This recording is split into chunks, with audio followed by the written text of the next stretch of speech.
Olá, amantes do café, tudo bem com vocês? Se eu aparecesse hoje queimando dinheiro, aposto que muitos de vocês ficariam perplexos, mas é justamente isso que eu vejo acontecer diariamente com o mercado de cafés. Muitas vezes a nossa falta de estratégia, ou até mesmo de informação, faz com que a gente perca todo o suor do nosso trabalho em questão de segundos. Eu sei da realidade, eu sei o quanto é difícil produzir. Todas as dificuldades que nós enfrentamos, ainda temos aí uma alta dependência de clima que infelizmente não está sob o nosso domínio.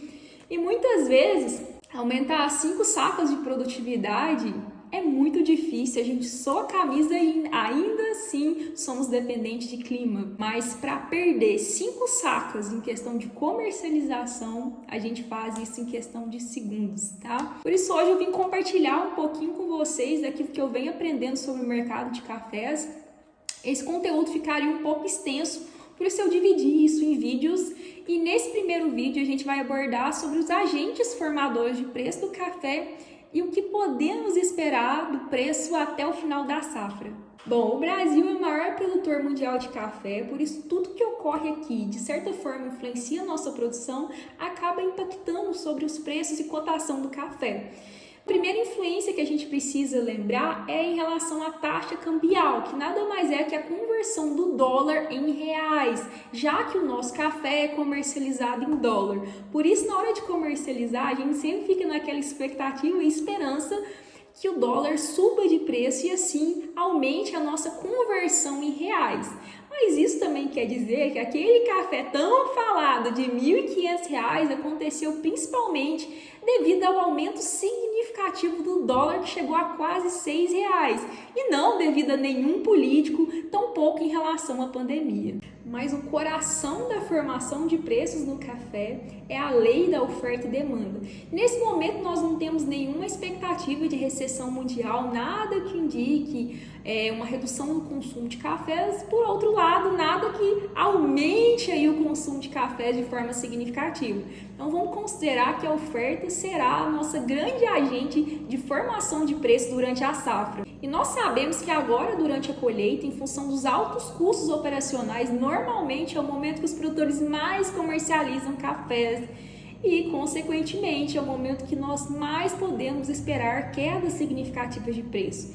Por isso, em se tratando de comercialização, de estratégia de venda, esse não é o momento mais apropriado. Então, se você, produtor, puder esperar um pouco mais, você com certeza vai aproveitar melhor as oportunidades de mercado. Outro ponto que também influencia na precificação do café são as condições climáticas.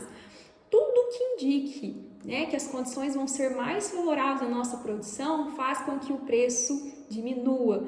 Por outro lado, qualquer adversidade climática, como seca, granizo, possibilidade de geada, faz com que o preço do café aumente. Porém, nesse momento, o nosso mapa climático está bastante favorável, o clima foi bastante favorável até aqui. Inclusive, nós temos algumas expectativas de que em 2024 nós teremos uma super safra de café.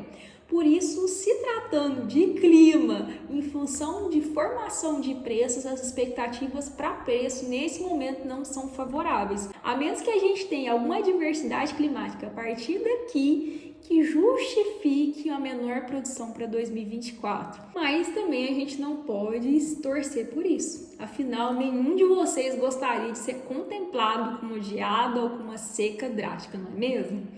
Então, não vamos torcer por isso. E por último, políticas fiscais também poderiam influenciar nessa precificação do café.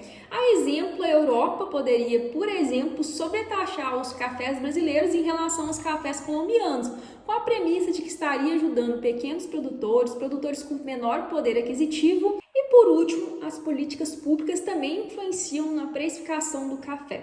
A Europa, nossa grande compradora, pode, por exemplo, sobretaxar os cafés brasileiros em relação aos cafés colombianos, com a premissa de que estaria ajudando os pequenos produtores com menor poder aquisitivo, que se não cultivassem cafés, poderiam trabalhar em outros ramos, cultivando outras substâncias. Inclusive, a valorização dos cafés colombianos é uma estratégia de combate ao narcotráfico. E respondendo a pergunta de US$ 1 milhão, o preço do café sobe agora durante a safra?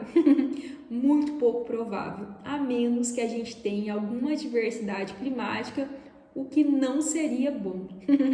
Mas a gente sabe que todas as vezes que o preço do café está baixo, os produtores ficam desmotivados a produzirem. Por isso, normalmente a gente vê que os produtores começam a economizar, reduzindo o número de pulverizações, aquela pós-colheita que seria bem feita, muitas das vezes nem vai ser feita, tá bom? Ele começa a reduzir na adubação, nos tratos culturais, desbrota, poda, normalmente que ele ia fazer, ele já não faz mais, renovação de novas áreas, ele também tende a dar uma pisadinha no freio. Isso tudo faz com que a gente diminua a oferta de cafés para a próxima safra, o que eu percebo não ser a melhor alternativa, e sim sermos estratégicos e eficientes na comercialização. Bom, depois de entender todos os agentes responsáveis pela formação de preço do café, você sabe me dizer quais são os meses mais estratégicos historicamente para a comercialização de cafés? Como definir a melhor estratégia de comercialização? Quais são as diferenças existentes no mercado em cada um desses tipos de vendas? Por isso, não perca o nosso próximo vídeo e eu vou trazer esse conteúdo para vocês. Afinal, ninguém merece ficar queimando café. Tchauzinho, muito obrigada!